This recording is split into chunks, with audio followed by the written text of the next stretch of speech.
बस यामिनी, यहाँ मिलापनी माँ के सामने लोगों को मिलाने की प्रार्थना की जाती है, लेकिन तुम घर तोड़ चुकी हो। अब किस चीज की प्रार्थना करोगी? मैंने अपनी सगी बहन से बढ़कर माना तुम्हें, उससे ज्यादा प्यार किया, लेकिन तुमने मुझे धोखा दिया, इतनी बड़ी बात मुझसे छुपाई। अरे जब तुम्हें पता चल गया था कि विधि और देव जी की शादी हो रही है, तो तभी आना चाहिए था ना तुम्हें यहाँ। तब तुमने दिव्या को भेजकर तमाशा देखा। यामी, are you okay? चाची चाची मौसी जी, देख रही है 25 साल पुराने प्यार की कितनी फिक्र है हमारे भाई साहब को। तू अब आई गई है तो अपने मुंह से सबको सच बता दे। क्या दिव्या तेरी और देवजी की बेटी है? बेटी है?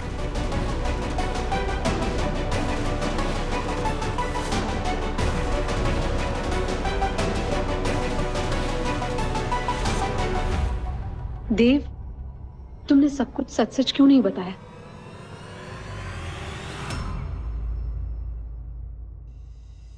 खैर, मैं बताती हूँ। आप लोगों को शायद पता नहीं होगा, लेकिन मैं और देव एक ही कॉलेज में पढ़ते थे।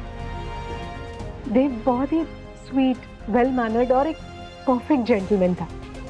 कॉलेज से हॉस्टल, हॉस्टल से कॉलेज, दैट्स ऑल। यही उसका रूटीन था। मेरा क्रश था देव।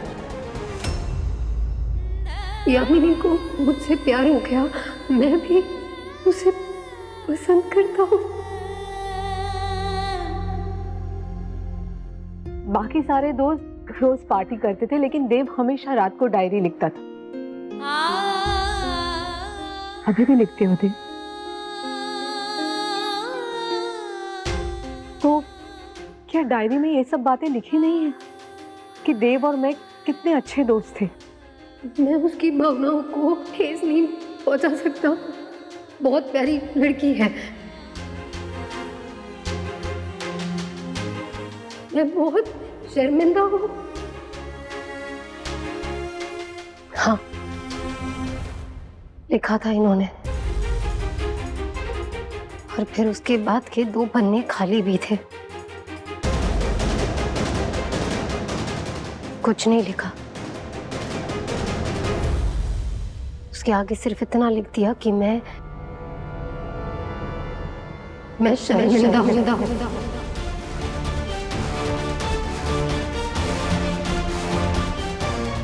मैं पहले भी बोल चुका हूँ, मुझे याद मुझे बस इतना याद है कि मैं जब तुमसे मिला था और फिर हमने डिसाइड किया था कि हम। देव प्लीज, देव और कुछ मत कहो।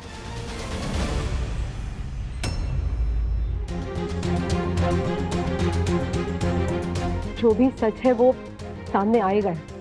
मैं बताती हूँ। 1 मिनट, तुम कुछ भी बोलो उससे पहले मिलापनी माँ की अखंड ज्योति पर हाथ रखकर अपनी बेटी की कसम खाओ।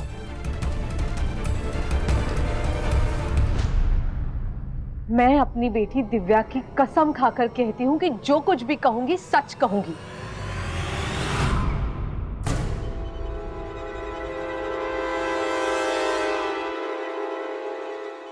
देव, तुम्हें याद है उस दिन हम सारे दोस्त एक हाउस पार्टी में गए थे, और वहां पे चेस खेलते वक्त तुम मुझसे कुछ कहना चाह रहे थे। यामिनी, मुझे तुमसे कुछ इंपॉर्टेंट बात करनी।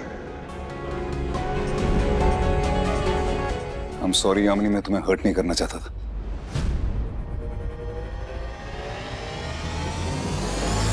यामिनी प्लीज बताओ कि सच क्या है। विधि, तुम्हारा देव एक ऑनेस्ट इंसान है। उसने हमेशा मुझसे सच ही कहा है, और आज भी वो सिर्फ सच कह रहा।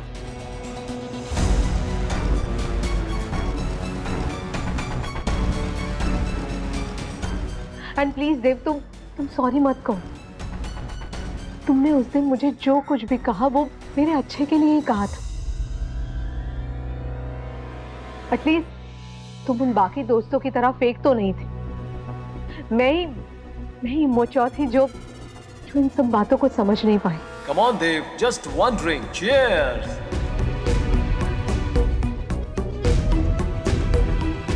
उस रात ऐसा कुछ भी नहीं हुआ जैसा आप लोग सोच रहे हो।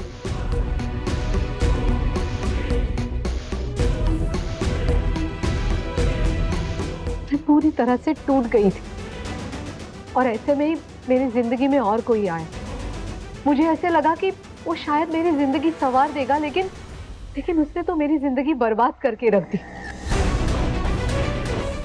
क्या सच है क्या गलत है ये सोचने की ताकत ही नहीं थी मुझमें। शायद इसीलिए मैं समझ नहीं पाई कि वो इंसान नहीं बल्कि एक मॉन्स्टर था जो हमेशा के लिए मुझे अकेला छोड़ के चला गया।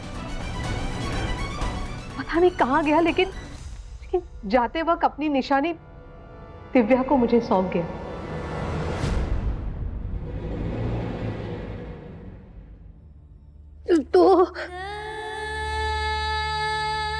तो इसका मतलब है कि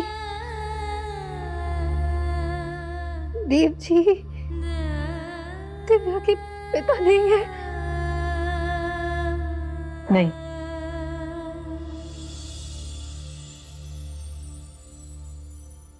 दिव्या देव की बेटी नहीं है।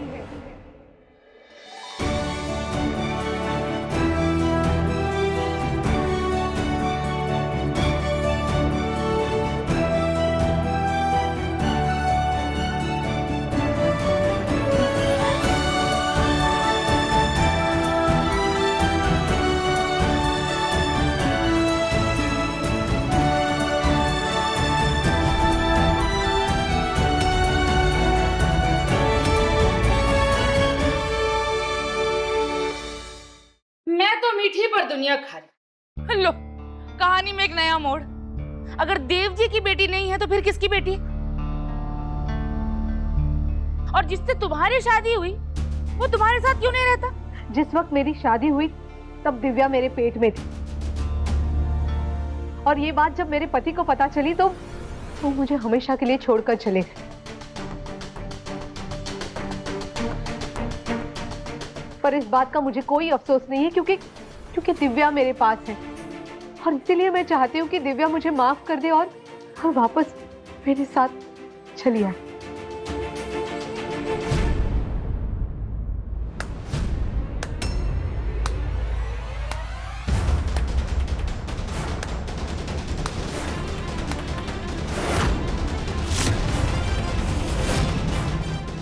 Wow, Mom, what a story!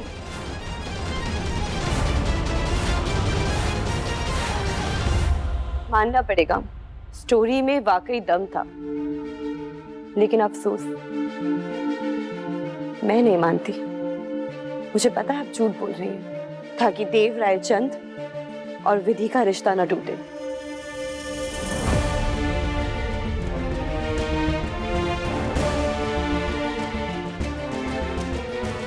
आपके झूठ से ना इनकी शादी तो टिक जाएगी मॉम, पर मेरा क्या होगा? तुम्हारे बारे में सोचकर ही तो कह रही हूँ दिव्या, तुम मानो या ना मानो, लेकिन यही सच्चाई है। सच क्या है अब किसी को कुछ कहने की जरूरत नहीं है, क्योंकि सच मेरे हाथ में है। डीएनए रिपोर्ट्स, और मैं सिर्फ इसी पे विश्वास करूंगी।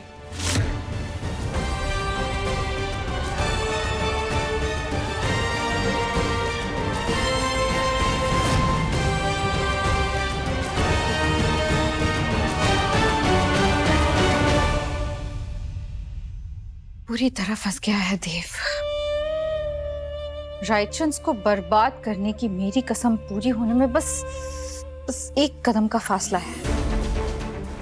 आई जस्ट होप ये योगेश कोई कूफ अप ना कर दे। वो डीएनए रिपोर्ट मेरे मन मुताबिक आ जाए, उसके बाद गेम ओवर। डीएनए रिपोर्ट्स, ये रिपोर्ट साबित करेगा कि सच क्या है और झूठ क्या है? तुम्हें अगर लगता है कि मैं झूठ बोल रही हूँ तो बताओ, बताओ क्या लिखा है इस डीएनए रिपोर्ट में?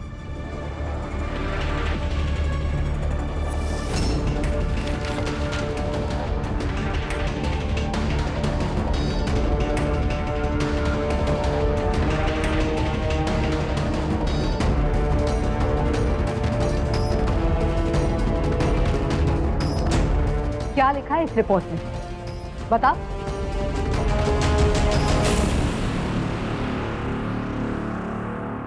That I'm not the daughter of Devraj. ये मेरे बेटा नहीं है।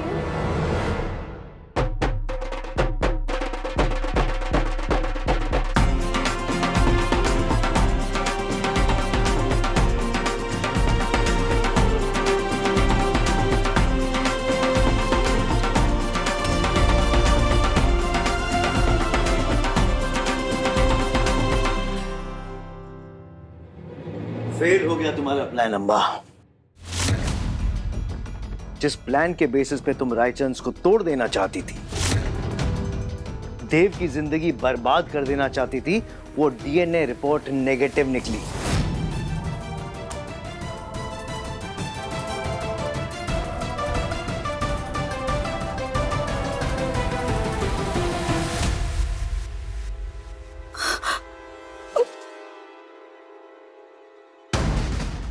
Now what is this? अब आंखों में आंसू। Come on Amba, come on. शेख चिल्लियों की तरह सपनों की दुनिया में जीना बंद करो। कभी देव को पाने का सपना, कभी उसे बर्बाद करने का सपना। ड्रामे आते हैं तुम्हें, बस ड्रामे। राग से कभी अपनी मांग भर लेना, कभी फोटोग्राफ जला के वचन ले लेना। क्या हुआ? टूट गए ना सारे सपने? हाँ, मैं भी किस पे विश्वास कर गया। क्या थी तुम्हारी प्लानिंग? चित्रा की शादी में देव के दोस्तों को बातें करते हुए सुन लिया, बस। उन्हीं बातों पे मनगढ़ंत कहानी बना ली। वो प्लान है, उसे प्लान कहती हो? इट इज नॉनसेंस, बकवास प्लानिंग। बकवास तुमने की है योगेश। इतना बड़ा गूफ अप कैसे हुआ तुमसे? मैंने तुमसे कहा था ना, कहा था मैंने तुमसे कि ये रिपोर्ट सबसे पहले हमारे हाथों लगनी चाहिए, और अगर कुछ गड़बड़ होती है तो उसे बदल देना चाहिए था। इतना सा काम तुमसे नहीं हो पाया। ये रिपोर्ट दिव्या के हाथों सबसे पहले लगी कैसे? और अंबा पे ताने मार रहे हो? हाँ, वो गैस का गुब्बारा देखा है? ऊपर उठते उठते उसे ऐसा लगता है कि वो सबसे ऊपर। भूल जाता है कि उसकी डोरी कहाँ बंधी हुई है। वो डोरी कट जाएगी ना तो पता भी नहीं चलेगा कहाँ फंस गया और कहाँ फूट गया।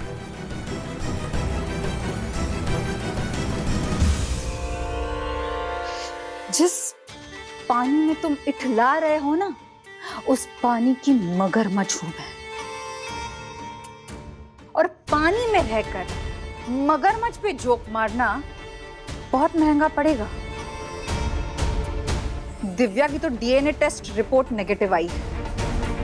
कहीं ऐसा ना हो कि तुम्हारी शरीर का डीएनए ही ना मिले।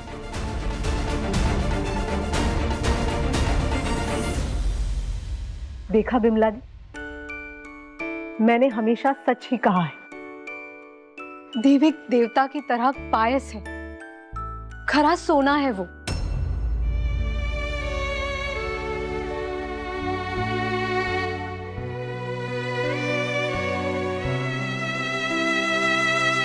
देव अगर मुझ जैसी अनजान लड़की का विश्वास नहीं तोड़ सकता तो आप तो उसकी मां हैं। और विधि, तुम उसकी पत्नी हो जिससे वो बहुत प्यार करता है। फिर वो तुम्हारा विश्वास कैसे तोड़ेगा? जिसने उम्र की सीमा पार कर ली है, वो विश्वास का दायरा कभी नहीं तोड़ सकता।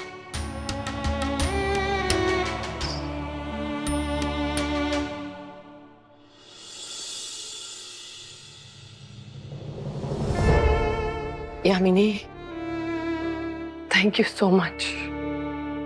सबको सच बताकर मेरे परिवार को एक बार फिर से जोड़ दिया है।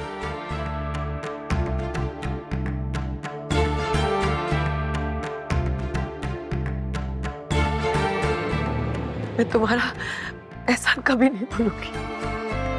Thank you.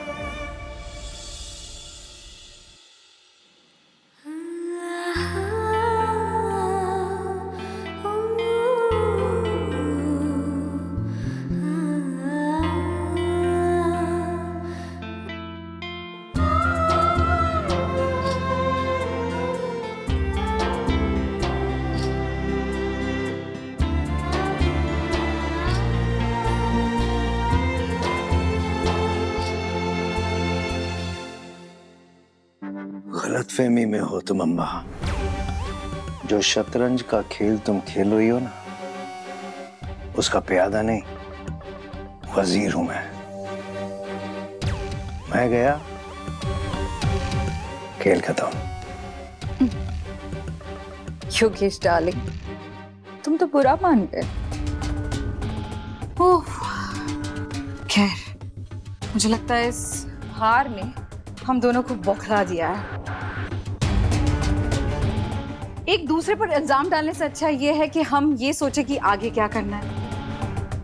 हम बस एक दाव हारे हैं, पूरी जंग नहीं। अभी ये फैसला नहीं हुआ है कि कौन जीतेगा और कौन हारेगा। ऐसा समझ लो कि रायचंद की बर्बादी थोड़े समय के लिए टल गई।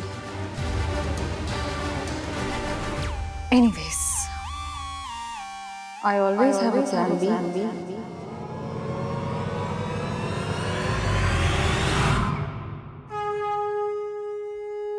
सॉरी, मेरी बेटी की वजह से आप सबको बहुत तकलीफ हुई।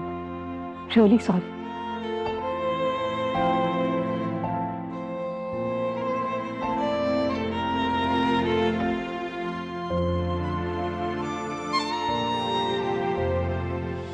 प्रसाद जी, आप बुरा ना माने तो ये शगुन वापस घर में रखवा दूं प्लीज।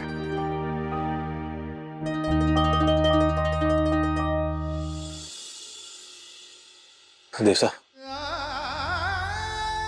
माफ कर दीजिए, बहुत बड़ी गलती हो गई हमसे।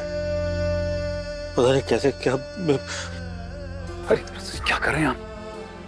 सच में देव जी, हमें माफ कर दीजिए। अपनी बेटी के दुख में हम इतने दुखी हो गए कि अपने सोने से खरे दामाद को नहीं पहचान सके। बहुत शर्मिंदा हूं मैं इस बात। बस हाथ जोड़ के एक ही विनती है कि हमारी गलती की सजा हमारी बच्ची को मत दीजिएगा। अब रिश्ता मत तोड़िएगा। नहीं प्रसाद जी, पापा हमेशा कहा करते थे कि माफ गैरों की गलती को किया जाता है, अपनों को संभाला जाता है। आपको पता है, इस सारी सिचुएशन में ना दो चीजें अहम है जो मैंने नोटिस की। एक तो जो आपने कही, बड़ी कमाल की बात कही आपने जो बात कही वो हर एक माँ बाप को सीखनी चाहिए। आपने कहा कि हम उन माँ बाप में से नहीं हैं जो अपने दामाद की गलती इसलिए माफ कर दें ताकि हमारी बेटी खुश रहे। बहुत बड़ी सीख है इसके अंदर ही प्रसाद जी। तो दूसरा, मेरी माँ का मुझ पर भरोसा जो कभी नहीं टूटा। इसकी वजह से मुझे बहुत हिम्मत मिली। हरिप्रसाद जी, जो बिगड़ा है उसके लिए एक दूसरे से माफी मांगने से बेहतर तो ये है मिलके एक साथ जो बचा है उसके लिए भगवान को थैंक यू करें।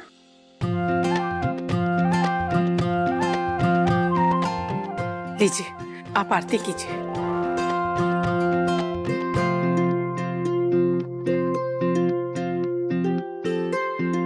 कल मैंने अपनी माता से यही मांग रहा था, तुम्हारा साथ छूटना नहीं चाहिए, तो तुम्हारे बिना आरती कैसे करूं?